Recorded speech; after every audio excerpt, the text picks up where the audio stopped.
Thanks for joining me, Jess. Please go ahead and introduce yourself. Sure. Good morning. My name is Jessica Randall. I work at Drexel University in Goodwin College.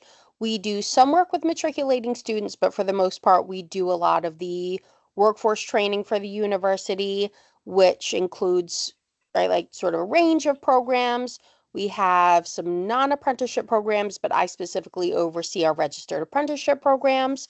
We have one in cybersecurity, certified clinical medical assistant, and we're developing one as an LPN to RM bridge. Oh, wow. That's a lot of movement on It's the a lot. apprenticeship front. That's a lot of activity. So from your understanding, how did Drexel University get involved in apprenticeship? Yeah, they initially became involved in 2020 when a PA Smart grant came out of the ATO. And I think for them, because they're sort of no, right, like Drexel University is known for co-ops and experiential learning. Those are normally for matriculating students. They're typically at least 6 months long. And I think that the idea was coming from that more community facing side of the university, that they would kind of take what they know and what they're good at, but flip it for a kind of more workforce orientation. And I think for them, when they saw this grant, it really felt perfect because, right, it's workforce work. That's what this department does, but it also leverages what Drexel is known to do, which is these experiential learnings. I And see. Oh, that is well put. yes, and then they won that, and I'm not sure if they expected to win it, but they did. So, and it was initially registered for both cyber and MA, and then they went to work on the LPN to RN a little bit later. Oh, okay. And are there more programs in the pipeline that are expected to be registered? We are kind of on and off thinking about and have been trying to register a teaching apprenticeship, and that would be in our post-bac program and in a different college, which I think is like kind of one of the more interesting things about doing these at a big university is that there are tons of different academic units or like non-academic units as well who are interested in apprenticeships. So we've had those ongoing conversations with our College of Education, and then we've had them off and on, but we're having some more serious conversations with our environmental collaborative. So maybe that looks like green energy apprenticeships. So I think that that's been the thing that's has kind of stood out about having it in a multidisciplinary university is that once, right, like they've heard about apprenticeships, once they find out we have a navigator or right, like already available to them, we can have those conversations and kind of figure out if it's going to make sense for them. I see. So that sounds a lot like a university wanting to diversify some of its offerings and what it can Yeah. do. Yes, But my for sure. understanding is it's not necessarily a revenue generating stream, which a lot of universities are also looking at. Yeah. So how does the university, when it embarks, as it embarks and continues to embark on apprenticeship and growing it, what does supporting apprenticeship look like financially for it? Yeah, that's a really good question because they're not inherently revenue generating. And obviously, right, especially in these times, for a whole myriad of reasons, universities are really concerned about what is going to be revenue generating and what is not. So I kind of want to give two answers. And the first is, even though they are not outwardly revenue generating, they do create pathways into the university and they create more opportunity. So I will kind of give our prospective teaching apprenticeship as an example. So that program is for folks who already have a bachelor's degree and want to go and acquire a teaching certificate. So it's much shorter, it's much more abridged, it's cheaper. And what we're able to do through kind of getting apprenticeship funding is essentially give scholarships and free seats to people, right? And kind of to make that program richer. So that's kind of one hand of it. Whereas even though it's not outwardly revenue generating, it is very right economically building. It gives a lot of go publicity, right? Like all of these things that we like. But then on the flip side, even though there are kind of these bigger state grants or federal grants, because it's a university, there are also a number of philanthropic grants that we can generate.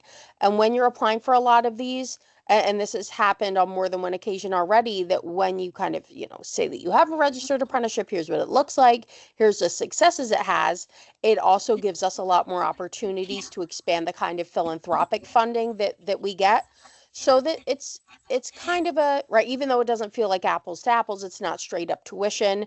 It does diversify your portfolio and the opportunities for income, right? Even if an apprentice, maybe, let's say we have a medical assistant as well, right? Let's say that they do that and later on they want to become a nurse. Well, they've already been at Drexel for a year, right? They've had that submersion. They can decide if they like it there or not, and then they can choose to matriculate afterwards. So even though it doesn't seem like a straight line, there are a lot of different options and kind of doors that you're opening and pathways, both for the university from a revenue perspective and them for apprentices.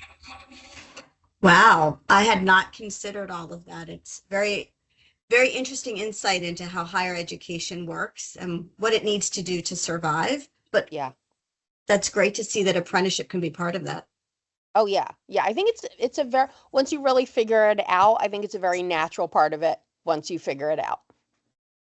Yes. So talk to me a little bit about the fact that Drexel University established itself as a group sponsor, where you invite employers to come on board and actually run the apprenticeship for their employees. What is it like being a group sponsor?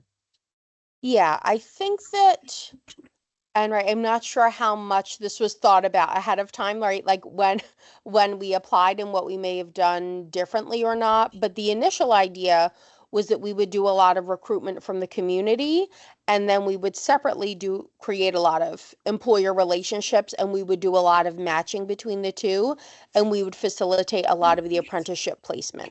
So Drexel is also its own employer, right? So Drexel can hire our apprentices. We could hire cybersecurity apprentices if we wanted. We could hire MA apprentices if we wanted as well.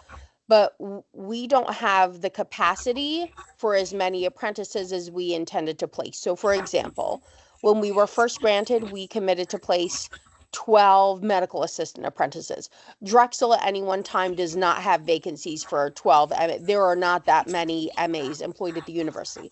So when you become a group sponsor, you're able to kind of open up the pathways and the relationships. And I think for Drexel, that just made a lot more sense anyway, because again, Drexel's noted for having extensive employer relationships anyway. But I think, right, it's on one hand, it's, do you actually have the capacity to fill this many slots in your organization? Yes or no? And if you don't, it's beneficial to open it up. And it's beneficial, right, not only if you have kind of grant outcomes and these kinds of things, it's also beneficial for apprentices because it creates more vacancies for them. And you're still eligible for a lot of the financial incentives and financial support when you are the sponsor of a program. So I think when a lot of people think about how they're going to sustain their apprenticeships, they may only think about that as an option if you are the employer of an apprentice, which is not true if you're a sponsor as well, right? And you're really the one putting up a lot of the funding for them to have these experiences, you're eligible for that too. So it's a very individualized, right, decision. But for Drexel, the question was, do we have this many vacancies for the amount of people that we intend to place? And like the answer was just no. We have since hired one of our journey workers as an MA. Actually, I think they're starting in like 2 weeks, which is really exciting. But like there's a lot of kind of questions I think someone needs to ask themselves when they decide if they're going to be group or not. I understand. So talk to me a little bit about, as the apprenticeship coordinator and as a group sponsor, an overseer of a group sponsor, the fact that you have very diverse occupations and programs. So is it one size fits all, or have there been variances and variations between overseeing the program, running the program, recruiting, what have you, for the different occupations? Yeah, well, it's been very different. It has been, I would say, night and day between my experience of managing IT apprenticeships and healthcare apprenticeships. Um, and a lot of this is to do with the occupations that we've selected. So, for example, right, our first ever apprenticeship that we registered was in cybersecurity. It turns out, right, like cybersecurity teams are going to really, really fluctuate in how big or small they are. If you are a cybersecurity team at Comcast, you obviously have a significantly sized amount of people doing cyber from all levels, right, from entry to expert. If you are a smaller to mid-sized company, which are often the partners in apprenticeship programs, you may even have one or two people, or maybe you don't have it at all and you're outsourcing that to a managed service provider. And what that has done, kind of the way that that's affected that program, is that it's not cohort based, right? We don't have one employer saying like we have 20 vacancies right now. We have 100 vacancies right now because we're Comcast or Verizon, right? Like that hasn't happened. It's been kind of one apprentice here, one there, two over here. It's been very small sizes. And also, there's been a little bit more hesitation in that field. And part of that is because cyber is a really it's a sensitive occupation, right? So people are very mindful about who they put into it, which makes a lot of sense. So they've been not cohort based. Our medical assisting programs, however, have been big cohorts where we've partnered with two or three organizations. Like one of our medical assisting partners just took on 12 apprentices in one pop. Why? Because they're a big organization. They have a hospital, they have ambulatory offices. They could have one person in every office that they had, right, for ambulatory, a couple in a hospital, right, and they could consume a whole cohort very quickly. So a lot of that has just been the demand and the need. From my experience, from a coordinating perspective, from coordinating apprenticeships, it has been a lot easier and a little bit more productive to manage these cohort-based classes because they're in cohorts together. There's a community. Everybody is accountable to one another. They have a live instructor. That also makes a huge difference. So, like, truly, they could not be more different, minus the fact that they are both registered apprenticeships. It's been like a totally different experience. And I imagine it to be very different with our upcoming LPN to RN apprenticeship because they're going to be going to 2-year college, right? Like different again, much longer, getting credits, right? Having to pass more classes. Like all three of these are going to be completely different. Okay, so let's jump into the next question. I want to dive a little bit deeper into what it's like to actually be a group sponsor for registered apprenticeship, and for your job specifically, what what is your job actually like? To what extent are you helping the employers? To what extent do you tell them they're on their own for certain things? What has surprised you? What's been a challenge? Just talk a little bit about what you do. Yeah, there's an incredible amount of upfront education. So, right, apprenticeships are something brought up more and more in HR space, right, in talent acquisition space. So people have probably heard of it. And like, of course, they've heard of it from the labor trades, right? Like conceptually, it is not new to them. So when our employers will say, like, oh, I've never heard of that, it's like, well, you have, right? You almost definitely have. You just haven't heard about it in this particular context. So I think one of the first things I try to do is relate it to something that's knowable, right? The labor trades apprenticeships, those are knowable. You might not know kind of all of the ins and outs, right, and the particularities, but people are familiar with the term. So, and I'm a little bit of an advantage because a lot of people, at least in kind of the, Philadelphia and the collar counties, are familiar with Drexel and the co-op model, right? So it is known that that's kind of something that we do. And I kind of let that drive a lot of the initial conversation. But what I kind of say we're responsible for is like we've built this program.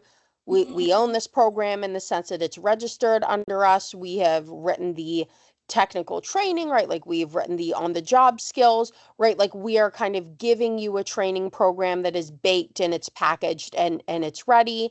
And as much as we can, and right when we're under a grant, right, this is very beneficial because our employers don't need to pay into it, at least from a financial perspective, right? And that might not always be true. It definitely will not always be true, right? Like there will come a time that at least in some small way people are making some financial contribution. That's the way that they traditionally work anyway. So I think the first thing I do try to do is say like, hey, if you want to do this, all of the hard work is done up front. And right, uh, a lot of employers also, right, if they've kind of looked into apprenticeship and to see if they want to do it on their own, a lot of them don't because it takes a long time and it's a lot of work. And frankly, it did take a long time and it was a lot of work. So like I just try to be very frank about that. What I do tell them is that what you're doing, right, what you're spending is your time. And right, like time is money and time is really valuable. So the main thing I try to really instill with them before they kind of fully execute this and sign up and do all of the things is to really say two things. So number one, you are all responsible for the on the job training, right? I cannot, from the coordinator perspective, complete somebody in this program without having a sheet that says they understand and they have learned all of these skills. So we can only really partner with employers who are prepared to take on that time to do and sign off on and or account for the hours of an on-the-job training experience. So if our employer goes like, you know what, like we're too stretched with staff, we can't do that, then like we can't do it either, right? Like that's the main part that we need from the employer. And then secondly, we need to make sure that they're related technical instruction. So like their educational time is respected and given to them. And our apprenticeships also have unpaid training, but I'll give you an example of how that works. So in our medical assisting program, their class starts at 6. It starts at 6, it goes to 7:30. It's with a live instructor. They cannot go back and repeat it. It is not asynchronous. So we need to make sure that our employers, all of our ambulatory offices, the hospitals that we partner with, are able to let them go at 5 o'clock, right? It's not 5:15, it's not 5:30, and it's not 6. They need to be let go on their days that they have class so that they can get home in time and log on. So those are our two big asks. What we also like and what we prefer, and it's been a part of our more fruitful employer relationships, is to have a cadence of meetings. And at bare minimum, that should be monthly. Our more successful relationships, it is bi-weekly. We will case conference everybody, and that's between the employer, me, and their instructor, so that we all know at all times who needs what, right? Does this person need a day off work because they're behind? Does this person need to go to the cardiac center because they're struggling with, right, heart health? So right, that's a little bit more, that's a bigger commitment, but frankly, like to have the most fruitful relationship, that is what we need. So those would be my big ones. A real commitment to the time that on the job training is required, making sure that their training time is respected.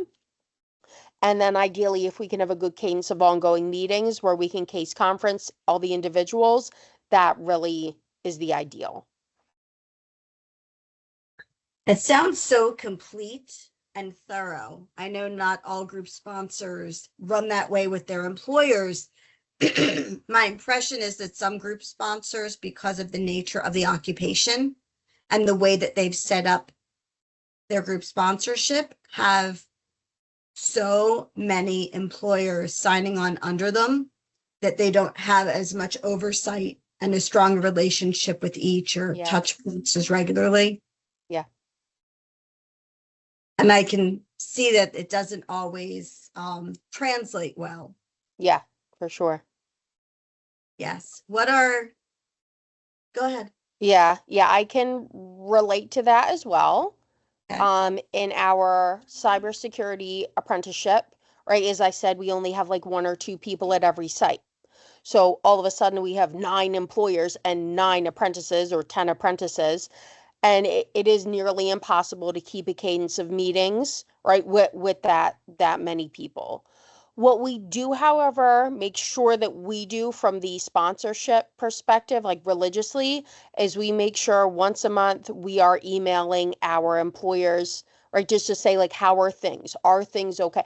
Do we need to set up a meeting?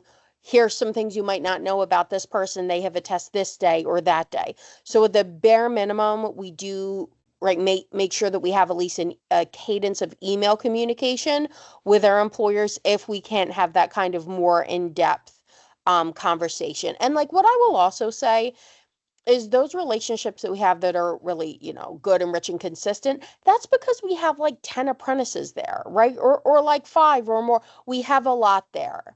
For our employer partners, we have 1 or 2.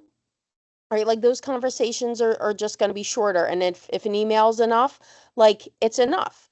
Um, right. Like it's a very, very individualized kind of program and workforce system and need. Though I will also say that there have been times that we have had employers' communication absolutely fall off.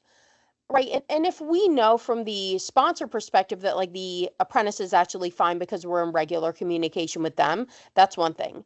When we start to lose communication with an apprentice and are concurrently losing communication with an employer, that is really a different story, right? And we might need to kind of escalate those communications to other people to intervene.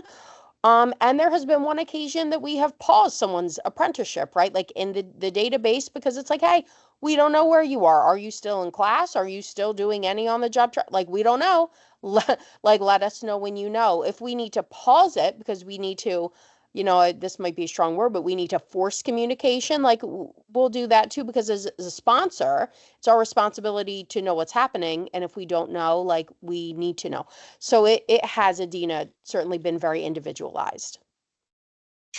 That is great information. Thank you for sharing and being so transparent. I think it's Yes. really helpful to hear what, the a way that the group sponsorship can be run, the way that a coordinator can operate to keep everything in check, if that is the organization's priority. Yeah. Yeah. That like ultimately, right, the buck stops with you when you're a sponsor. So like you need to know, right? Like that is your job. That is actually your, if you had an only job, like that's what it is. Very nice. Very nice. Gotcha. So, I want to shift gears a tiny bit before I go back to apprenticeship work in general, which is about you. What attracted you to this position and what keeps you in this position? Oh, that's a really good question. So before I was coordinating apprenticeships at Drexel, um, I worked at a youth nonprofit for 7 years, and it focused more on systems involved youth. So youth who were just coming out of incarceration, were in the past or presently in foster care, or were or are in youth shelters or family shelters, and this was in the Bronx. For a lot of those young people, right, we had kind of college tracks for them and college bridge programs, preparatory programs. They would often not do well in those programs for a whole lot of reasons that often had nothing to do with, right, their ability academically to do well. It had to do with a lot of other extraneous factors. And what the organization started to do was to really, really build out and develop their workforce options. So we had an unregistered stonemasonry apprenticeship that we did with a historical graveyard in the Bronx, which I know like sounds kind of strange, but it was actually like this very cool like tourist attraction, which still sounds strange, but that's what it was. We had a WIOA EMT program, an IT program with a nonprofit called Perscolis, which are also in Philadelphia as well. And then we also had a green energy training program, right? So like we started to invest in and build out all of this workforce programming. So I did have that experience kind of coming in. I did not know what the difference was between an unregistered or registered apprenticeship. I knew that we had a stonemasonry one, and like we called it an apprenticeship. What I think I've learned from those programs to apprenticeship is that apprenticeship is significantly more complicated in a myriad of ways. However, it also has the biggest payoff. And when I say payoff, I mean in terms of the amount of success that you have from graduates in apprenticeship programs. They are longer, right, more thought out. You have a lot more time to absorb the information. You have the merging of the didactic and on the job training. You have the employer buy-in. You have them making salaries, right? So these kind of economic concerns that can throw people off track is gone. So there's a tremendous amount of work that you're doing up front to establish them. But like, frankly, for me, I look at them as almost like, it's not a contest, right? But like kind of more sophisticated workforce programs that are rooted in right? The labor trades, which has a long proven track record of success, both economically, right, with retention, all of these things. So I think for me, the idea of having this kind of tried and true model, but applied to non-traditional apprenticeships, I like really attracted me and interested me, right? And when I first started at Drexel, I started the navigators program. I think maybe about 3 or 4 months to my starting. That was like pivotal to me even like understanding my job. And I was in the process of registering a program while I was in navigators, which was just like absolutely invaluable. So that's what attracted me. That's what I started. But navigators, as I think what for me like really solidified my understanding of like what my job even is. That's right. I remember. So being part of the KDP Apprenticeship Navigator program in PA, when you started your job, it was like the crash course that you needed to know what you were doing and Yeah. understand red state apprenticeship. Yeah, and I remember waiting for it to start, and I like randomly looked one day, and I like told my boss like it's time, like I need to sign up, and like I'm so glad that I did. It's a very unique program. Apparently, it's only in Pennsylvania to Oh, it's train folks amazing. that are apprenticeship coordinators and in workforce development, one of its kind. Yeah, it was amazing. If to whomever is listening to this, if you've got any mild interest, like you should pull the trigger. Like there is no better way to learn. And you don't just learn, right? Like you build a network, you have a constant group of people there to answer questions. They have like sectoral groups. So you always have like the pulse on the industry that like you're working on. So like, yes, could not recommend enough. I learned so much.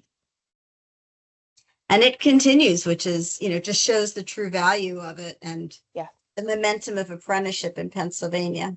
Yep. I agree. Eventually, it might go to other states. They've tried before, it just hasn't picked up much steam, but we'll see where things go. Everything seems to take more years to get implemented than we think it will. Yeah. It's such a unique idea. But that was a great explanation of your background, and it makes a lot of sense for why this resonates now. Yeah. Mm-hmm. Understand. All right. Let's jump back into a little bit more nitty gritty about apprenticeship and the fun of being a group sponsor, apprenticeship coordinator. Um, I wanted to touch on the topic of mentors and then the topic of recruiting apprentices. Let's start with mentors. Each organization that has an registered apprenticeship program has to have they have to have mentors and a certain mentoring ratio. Yeah. So as a group sponsor, what do you do regarding explaining that and guiding that or training for that or making sure that that's happening the way you envision it should with each employer? Yeah. So I think the first thing and I normally know ahead of time how many apprentices an employer feels like they want to take on. And this again, Adina, and I feel like I'm like a broken record with this, but it's so different per sector, right? And per employer partner. So like I will give an example in our upcoming LPM program. So we're developing a small pilot LPN to RM program. So this program is going to be for people who are already LPNs. They already have to have their LPN license. And we're creating a bridge program, a bridging apprenticeship program for them, which is really going to cut out a lot of the information and the learning that they've already have and kind of fast track them towards being RNs. So we're going to be taking on um, four our prospective RNs into this program. One of our employers is going to take three and the other is going to take one. So there are certain ratios that you need for an amount of apprentices. So for our apprenticeship, that's our employer site that's going to take on three LPNs, right? This is actually an enormous hospital, right? With uh, multiple RNs, preceptors, physicians, specialists, right? Like clinical managers, people in psych and social work. There's a huge amount of people who, based on their on the job training schedule, we can say we'll qualify them as journey workers, right? So I'm not so concerned about that site because it's an enormous site. It has probably a couple of thousand of employees. And so long as we as the sponsor can say, like, yes, you have this amount of people, they occupy different roles, people can mentor them via their specialty, right? That's fine. We have another employer partner, significantly smaller. There might be, let's say, 30 staff members there. So we need to be a little bit more mindful about how many people are going to mentor them. So let's say that we need, I don't know, 4 journey workers to mentor them. I will have a conversation with that employer and say, like, hey, you need to have, I might be wrong about this ratio, Adina, but there are mandated ratios, right? So we might say, this particular apprentice needs to have 4 different journey workers based on their on the job training schedule, which we call their work process schedule. They need to specialize in this, this, and this. Do you have people on site who are able to mentor them in those 4 particular skills? And if you don't, could we bring someone in? So this particular employer has, I think, 3 different sites. Can you bring someone in from this site to their home site to give them some mentorship on X, Y, and Z? So we try to have those conversations to make sure, and like we say to them, like, listen, you might think that these numbers are sort of high, right?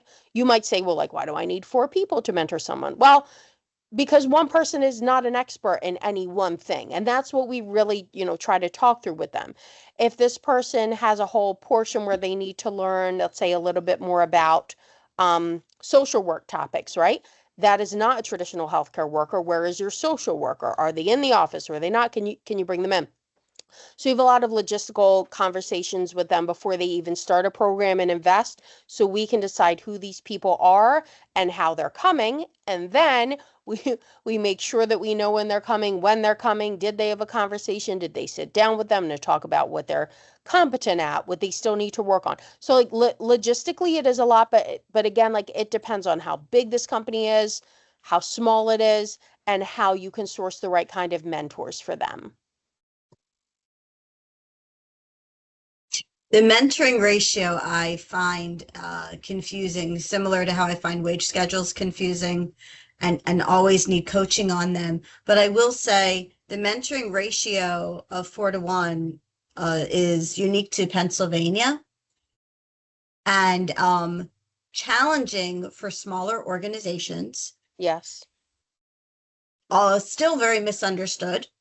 Yeah. And but I really appreciate the nuance that you've given about your understanding of it and how you explain it to the employer, but also try and keep tabs on how it's happening, knowing where you really need to keep more tabs just based on numbers. Yeah, and that kind of reminds me, Adina, we had a conversation with another employer who we didn't end up partnering with because for them, right, and this happens a lot in nursing world, all of your mentors are preceptors, right? With they're paid, right? They're sort of extra trained nurses. They get a little bit more to do that.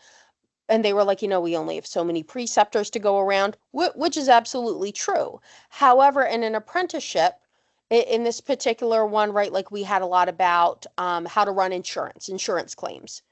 You have a department there where someone just sits down and runs insurance claims probably all day long, right? That person is the most skilled at that job. They should be going, that person is their journey worker for that set of skills. So we also try to be mindful to try to give them the nuance of like what a journey worker is. You want the best person, the most experienced person at something, teaching someone that skill. So we try to kind of break out the traditional ideas that people have, which I would say like that is a little more exclusive to healthcare world, but like we always try to do. It's the same with our IT. We have another in our cyber apprenticeship, a big chunk of it is about networking. Well, your cyber people might not know a whole lot about networking. Send them to the networking department, right? Like we kind of encourage our employers to be mindful about pairing someone with whoever knows the most about X thing. So let's move on a little bit to talk in the rest of our time, or some of the time that we've left, about recruiting apprentices, job seeker expectations, even employer expectations about your role in recruiting and matching them with apprentices. Not every organization works this way. It is a more traditional process for the group sponsor to do the recruiting and, in essence, vet who will be an apprentice and then send them out to the employer. What does your process look like, and what's your experience been with it? Yeah, it's been very different than I thought that it was going to be. And I am periodically reminded that it is because apprenticeship programs are employer-led programs. That's something that's really a hallmark for them. It makes them really different. So they're employer-driven, they're employer-led.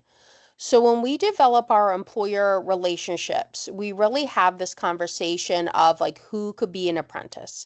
Is an apprentice somebody that you want us to pair with you, right? Like you want us to vet people and you want to interview them. Or are there people already in your company that you want to create upskilling pathways for them? And I will say, Adina, I thought that it was going to be the first, right? I thought that our employers would want us to have our applicants source them, kind of vet them, and then send them certain people based on whatever criteria to be interviewed. That is not what happened. I would say that what turned out to be true is that like 95% of the time, employers have wanted this as incumbent worker training. Incumbent worker training is essentially where you're upskilling and training up somebody who's already been there for a certain period of time. So like officially 6 months or more. That's really been what I've experienced. So in cyber, that has really made a lot of sense as you're dealing with a lot of sensitive information. So maybe you have your help desk person or your network person, and they've been there for like 10 years, right? And they've wanted to be in cyber, but they haven't had a pathway in. They will use this as a pathway. And it's been really helpful for them because, again, like cyber openings can be like pretty infrequent, right? So instead of opening it to the outside and not knowing who you're going to get, you know that Stephanie, right over here in the help desk, has been awesome for 10 years, right? And this is your chance to train her and move her up. She gets some, the education, the credentials. It's been the same experience in healthcare as well. So we have a certified clinical medical assistant program. We're already talking with employers about who they want in an LPN to RM program.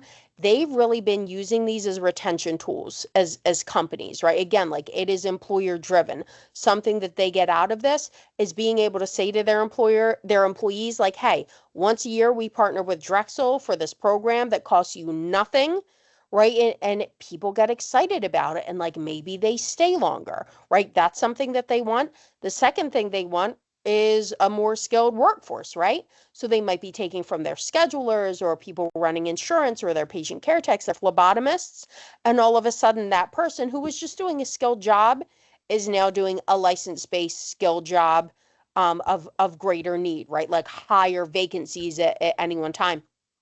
So for an employers, it's really been like a win-win to have this as an incumbent worker training. It has very rarely been the opposite. In fact, we have now taken on, to do some really quick math, I would say like 45 apprentices. We're about to have taken on 45 apprentices total, and 4 of them have been brand new hires. So it has been very infrequent that they've been new hires versus upskilled people, which I didn't expect, but I didn't. But like now that I have kind of been through the experience and I think about and I know that this is actually built for employers, it actually does make a lot of sense. So I know for a time, and maybe you still do it, you were hosting informational meetings, webinars, if you will, Mm-hmm. for interested job seekers about your apprenticeship. Yeah. So knowing the actual numbers of interest from employers and new hires who are apprentices, are you still doing those interest meetings? No, no, and that's a very timely question because we stopped them, I want to say about 3 months ago, because we had nearly 900 people interested in the medical assisting program and about 1,500 people minimum interested in the cyber program. So the interest is just absolutely enormous, but there is also something to be said about it being misleading, right? Like if we continue to have these information sessions and we can't place people, well, that's not helpful to people, right? And we're never even going to be able to go through the list of current interests that we currently have, right? So we have stopped them. Not because we don't want to spread the information, right, and just like spread apprenticeship awareness, but we kind of don't want to be doing information sessions if it's impossible for it to kind of matriculate to a placement. What I will say though, Adina, and so at the beginning of fall, so kind of like September, October, what we are going to start doing is information sessions to more entry level IT staff. So we are going to start doing information sessions that are geared towards people who are already employed in help desk, already employed in networking, and we really use that so that they can have conversations with their employers. So when they're talking with their supervisors about, their career goals and their opportunities and what they want to do, those are actually the people that we want in this apprenticeship because they turn into these incumbent workers. So we've stopped the information sessions to the general public, but we're going to be resuming them to kind of certain demographics of more like an entry level, IT group of people to kind of educate them about apprenticeship so they can go back to their right employers, supervisors, HR, and say like, hey, I am interested in participating in this if you are interested in becoming an employer.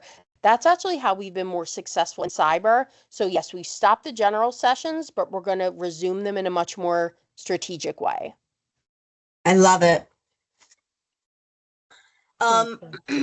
Based on time, I'm going to ask you one last question before we do any final thoughts, which is how do you get the word out about what you're doing to employers? I mean, I know how you explain it once they're interested in talking with you. Do you do any kind of outreach to employers in the industries where you have occupations, or has it just been word of mouth?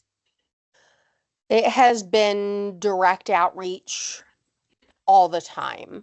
One of the primary things that we do is actually go through Indeed and LinkedIn, and we will look at, and Drexel has this because like they do this anyway, right? Like we could request it from them. But we'll go through and look at what companies have the most vacancies of singular occupations. So for example, if we go in and we see, let's see, Verizon, right, has 50 entry level cyber roles open, I will go normally into LinkedIn, find the person who's maybe the CIO or of a similar role and say like, hey, you have this many openings. We have this many, right, like funded slots. Are you interested in any of them? Right, like you could bring people on that you already have. You could bring in new people. So it's us. It's always us doing that initial effort, but we always do it where we think there's a really good opportunity and almost like a desperation of vacancies. And frankly, a lot of the times those vacancies match what apprenticeships are available, right? Like especially these non-traditional roles, you are granted to do them because those roles there's such a dearth of people qualified to do them. So we will kind of, do that outreach, but we'll be very specific to say, right? It won't kind of look like a marketing email. It will kind of be like, hey, looks like you have this many openings. We can fund this many slots. Here's how we can do it. And we can talk, right? And you want to do it, or you don't. I would say that has exclusively been our outreach, like us kind of going out and doing it. Because for a lot of people, they're like apprenticeships, that's for the labor trades, right? And like that's always where we start. People they don't think about it yet as a workforce solution in the non-traditional occupations. So I know we could talk for more hours and I could ask more questions. I haven't even referenced the questions that I wrote because they were for us. So in our last few minutes, what are your final thoughts on, given the having videos out there or that you would want to share that you haven't said, or the most important points that you want to make? I would say that even though it is true that these programs do take a long time to establish, they take a long time to lift up, it is challenging to get employer relationships. Once you get them, right, and you will, right, all of that will it will happen. they are immensely successful. Their retention is incredible. Employers are likely to want to keep doing them. Like, they will see the value in them once they do them. So I think it's important, just for people listening to this, that like it is important to like set realistic, thoughts and expectations. Do they take a long time to establish? Yeah. Are they hard to register? Yeah. Right. Like all of this stuff, like, yeah. However, once they're there, right, like they're there and you have them, and they are, of the sort of many different workforce programs that I've worked on, they're just incomparably, and like demonstrably have been the most successful. So I think when we really think about how much these programs cost, how much we should maybe be concerned about some of them, given the kind of, different economic and political climate. These are programs that are successful, and in many ways, they're politically proof. So they are really programs that need attention and investment, because like they're not going to go anywhere, which is also important. So I think it's the realistic expectation setting, but then just knowing that the payoff is just well worth it.